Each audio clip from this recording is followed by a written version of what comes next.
بسم اللہ الرحمن الرحیم۔ السلام علیکم ورحمۃ اللہ وبرکاتہ۔ آج ہم جو نبی پاک صلی اللہ علیہ وسلم کا زندگی کا حصہ شیئر کریں گے وہ ہے نستورہ سے ملاقات اور حضرت خدیجہ رضی اللہ تعالیٰ عنہ سے نکاح۔ تو شروع کرتے ہیں۔ مکے میں آپ کی ایمانت اور دیانت کی وجہ سے آپ کو امین کہہ کر پکارا جانے لگا تھا۔ آپ کا یہ لقب بہت مشہور ہو گیا تھا۔ لوگ آپ کو امین کے علاوہ اور کسی نام سے نہیں پکارتے تھے۔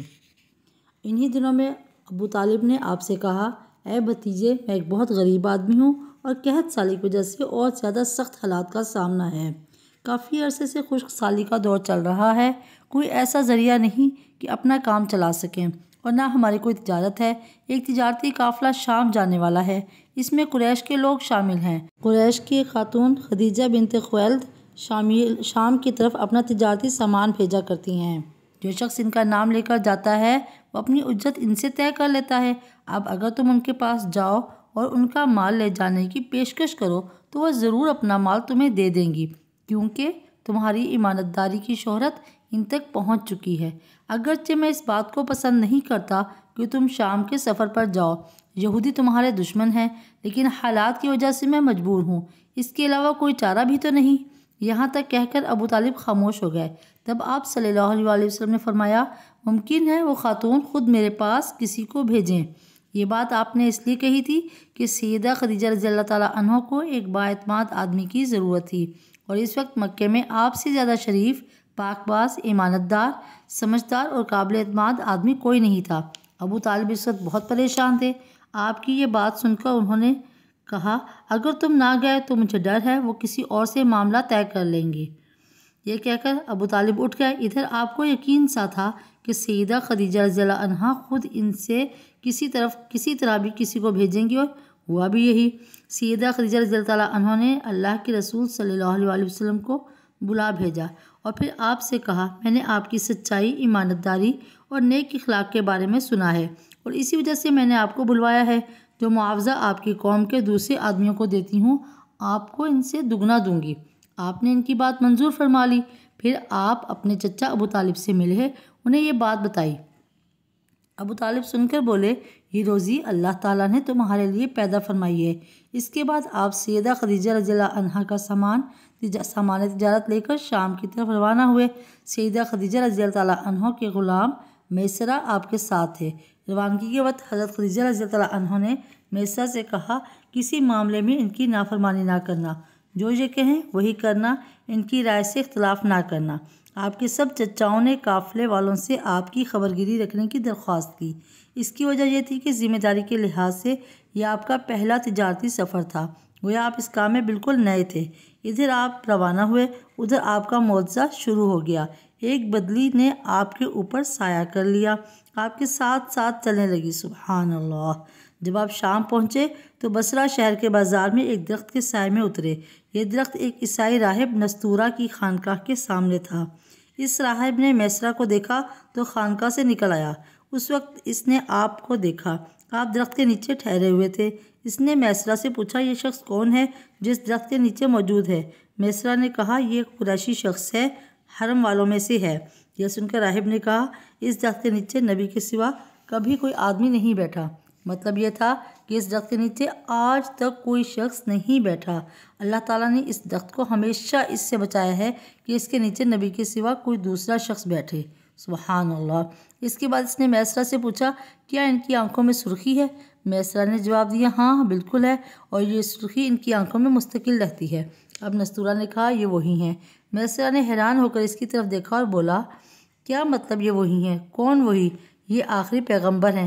کاش میں وہ زمانہ پا سکتا جب انہیں ظہور کا حکم ملے گا، یعنی جب انہیں نبوت ملے گی۔ اس کے بعد وہ چپکے سے آپ کے پاس پہنچا۔ پہلے تو اس نے آپ کے سر کو بوسہ دیا، سبحان اللہ، پھر آپ کے قدموں کو بوسہ دیا اور بولا، میں آپ پر ایمان لاتا ہوں اور گواہی دیتا ہوں کہ آپ وہی ہیں جن کا ذکر اللہ تعالیٰ نے تورات میں فرمایا ہے۔ اس کے بعد نستورہ نے کہا، اے محمد صلی اللہ علیہ وسلم، میں نے آپ میں وہ تمام نشانیاں دیکھ لی ہیں جو پرانی کتابوں میں آپ کی نبوت کی علامتوں کے طور پر درج ہیں۔ صرف ایک نشانی باقی ہے، اس لیے آپ ذرا اپنے کندھے سے کپڑا ہٹائیں۔ آپ نے اپنے شانہ مبارک سے کپڑا ہٹا دیا۔ تب نستورہ نے وہاں مہر نبوت کو جگمگاتے دیکھا، فوراً مہر نبوت کو چومنے کے لیے جھک گیا۔ پھر بولا میں گواہی دیتا ہوں کہ اللہ تعالیٰ کے سوا کوئی عبادت کے لائق نہیں، اور میں گواہی دیتا ہوں کہ آپ اللہ تعالیٰ کے پیغمبر ہیں۔ آپ کے بارے میں حضرت عیسیٰ ابن مریم علیہ السلام نے خوشخبری دی تھی کہ اور انہوں نے کہا تھا میرے بعد اس درخت کے نیچے کوئی نہیں بیٹھے گا سوائے اس پیغمبر کے جو امی یعنی ان پڑھ، ہاشمی، عربی اور مکی یعنی مکے میں رہنے والوں میں سے ہوگا۔ قیامت میں حوض کوثر اور شفاعت والے ہوں گے۔ اس واقعے کے بعد نبی کریم صلی اللہ علیہ وسلم بصرہ کے بازار تشریف لے گئے۔ وہاں آپ نے وہ مال خرید فروخت کیا جو ساتھ لائے تھے اور کچھ چیزیں خریدیں۔ اس خرید و فروخت کے دوران ایک شخص نے آپ سے کچھ جھگڑا کیا اور بولا لات اور عزیٰ کی قسم کھاؤ۔ آپ نے فرمایا میں ان بتوں کے نام پر کبھی قسم نہیں کھاتا۔ آپ کا یہ جملہ سن کر وہ شخص چونک اٹھا۔ شاید وہ گزشتہ آسمانی کتب کا کوئی عالم تھا، اس نے آپ کو پہچان لیا تھا، چنانچہ بولا آپ ٹھیک کہتے ہیں۔ اس کے بعد اس نے میسرہ سے علیحدگی میں ملاقات کی، کہنے لگا میسرہ یہ نبی ہیں، قسم ہے اس ذات کی جس کے ہاتھ میں میری جان ہے، یہ وہی ہیں جن کا ذکر ہمارے راہب اپنی کتابوں میں پاتے ہیں۔ میسرہ نے اس کی بات کو ذہن نشین کر لیا۔ راستے میں ایک اور واقعہ پیش آیا۔ سیدہ خدیجہ رضی اللہ عنہ کے 2 اونٹ بہت زیادہ تھک گئے اور چلنے کے قابل نہ رہے۔ ان کی وجہ سے میسرہ قافلے سے پیچھے رہ گیا۔ نبی کریم صلی اللہ علیہ وسلم قافلے کے اگلے حصے میں تھے۔ میسرہ ان اونٹوں کی وجہ سے پریشان ہوا تو دوڑتا ہوا اگلے حصے کی طرف آیا اور اپنی پریشانی کے بارے میں آپ کو بتایا۔ آپ اس کے ساتھ ان دونوں اونٹوں کے پاس تشریف لائے، ان کی کمر اور پچھلے حصے پر ہاتھ پھیرا، کچھ پڑھ کر دم کیا۔ آپ کا ایسا کرنا تھا کہ اونٹ اسی وقت ٹھیک ہو گئے اور اس قدر تیز چلے کہ قافلے کے اگلے حصے میں پہنچ گئے۔ اب وہ منہ سے آوازیں نکال رہے تھے اور چلنے میں جوش و خروش کا اظہار کر رہے تھے۔ پھر قافلے والوں نے اپنا مال فروخت کیا۔ اس بار انہیں اتنا نفع ہوا کہ پہلے کبھی نہیں ہوا تھا۔ چنانچہ میسرہ نے آپ سے کہا اے محمد صلی اللہ علیہ وسلم، ہم سالہ سال سے سیدہ خدیجہ کے لیے تجارت کر رہے ہیں، مگر اتنا زبردست نفع ہمیں کبھی نہیں ہوا جتنا اس بار ہوا ہے۔ آخر قافلہ واپس مکے کی طرف روانہ ہوا۔ میسرہ نے اس دوران صاف طور پر یہ بات دیکھی کہ جب گرمی کا وقت ہوتا تھا اور نبی کریم صلی اللہ علیہ وسلم اپنے اونٹ پر ہوتے تھے تو 2 فرشتے دھوپ سے بچانے کے لیے آپ پر سایہ کیے رہتے تھے۔ ان تمام باتوں کی وجہ سے میسرہ کے دل میں بھی آپ کی محبت گھر کر گئی اور یوں لگنے لگا جیسے وہ آپ کا غلام ہو۔ آپ صلی اللہ علیہ وسلم دوپہر کے وقت مکے میں داخل ہوئے۔ آپ باقی قافلے سے پہلے پہنچ گئے تھے۔ آپ سیدہ حضرت خدیجہ رضی اللہ عنہ کے گھر پہنچے۔ وہ اس وقت چند عورتوں کے ساتھ بیٹھی تھیں۔ انہوں نے دور سے آپ کو دیکھ لیا۔ آپ اونٹ پر سوار تھے اور 2 فرشتے آپ پر سایہ کیے ہوئے تھے۔ حضرت خدیجہ رضی اللہ عنہ نے یہ منظر دیکھا اور دوسری عورتوں کو بھی دکھایا۔ وہ سب بہت حیران ہوئیں۔ اب آپ نے حضرت خدیجہ رضی اللہ عنہ کو تجارت کے حالات سنائے، منافع کے بارے میں بتایا۔ اس مرتبہ پہلے کی نسبت دگنا منافع ہوا تھا۔ حضرت خدیجہ رضی اللہ عنہ بہت خوش ہوئیں۔ انہوں نے پوچھا میسرہ کہاں ہے؟ آپ نے بتایا وہ ابھی پیچھے ہیں۔ یہ سن کر سیدہ نے کہا آپ فوراً اس کے پاس جائیے اور اسے جلد از جلد میرے پاس لائیے۔ آپ واپس روانہ ہوئے۔ حضرت خدیجہ رضی اللہ عنہ نے دراصل آپ کو اس لیے بھیجا تھا کہ وہ پھر سے وہی منظر دیکھنا چاہتی تھیں، جاننا چاہتی تھیں کہ کیا اب بھی فرشتے ان پر سایہ کرتے ہیں یا نہیں۔ جو ہی آپ روانہ ہوئے یہ مکان پر کے اوپر چڑھ گئیں اور وہاں سے آپ کو دیکھنے لگیں۔ آپ کی شان اب بھی وہی نظر آئی۔ اب انہیں یقین ہو گیا کہ ان کی آنکھوں نے دھوکہ نہیں کھایا تھا۔ کچھ دیر بعد آپ صلی اللہ علیہ وسلم میسرہ کے ساتھ ان کے پاس پہنچ گئے۔ حضرت خدیجہ رضی اللہ عنہ نے میسرہ سے کہا میں نے ان پر 2 فرشتوں کو سایہ کرتے ہوئے دیکھا ہے، کیا تم نے بھی کوئی ایسا منظر دیکھا ہے؟ جواب میں میسرہ نے کہا میں تو یہ منظر اس وقت سے دیکھ رہا ہوں جب قافلہ یہاں سے شام جانے کے لیے روانہ ہوا تھا۔ اس کے بعد میسرہ نے نستورہ سے ملاقات کا حال سنایا۔ دوسرے آدمی نے جو کہا تھا وہ بھی بتایا، جس نے لات اور عزیٰ کی قسم کھانے کے لیے کہا تھا، پھر اونٹوں والا واقعہ بتایا۔ یہ تمام باتیں سننے کے بعد سیدہ خدیجہ رضی اللہ عنہا نے آپ کو طے شدہ اجرت سے دگنا منافع دیا، جبکہ طے شدہ اجرت پہلے ہی دوسرے لوگوں کی نسبت دگنا تھی۔ ان تمام باتوں سے سیدہ خدیجہ رضی اللہ عنہا بہت حیران ہوئیں۔ اب وہ اپنے چچا زاد بھائی ورقہ بن نوفل سے ملی جو پچھلی کتابوں کے عالم تھے۔ سیدہ خدیجہ رضی اللہ عنہا نے انہیں جو کچھ دیکھا اور میسرہ کی زبانی سنا تھا وہ سب کہہ سنایا۔ ورقہ بن نوفل اس وقت عیسائی مذہب سے تعلق رکھتے تھے، اس سے پہلے وہ یہودی تھے۔ سیدہ خدیجہ رضی اللہ عنہا کی تمام باتیں سن کر ورقہ بن نوفل نے کہا خدیجہ اگر یہ باتیں سچ ہیں تو سمجھ لو محمد اس امت کے نبی ہیں۔ میں یہ بات جان چکا ہوں کہ وہ اس امت کے ہونے والے نبی ہیں۔ دنیا کو انہی کا انتظار تھا، یہی ان کا زمانہ ہے۔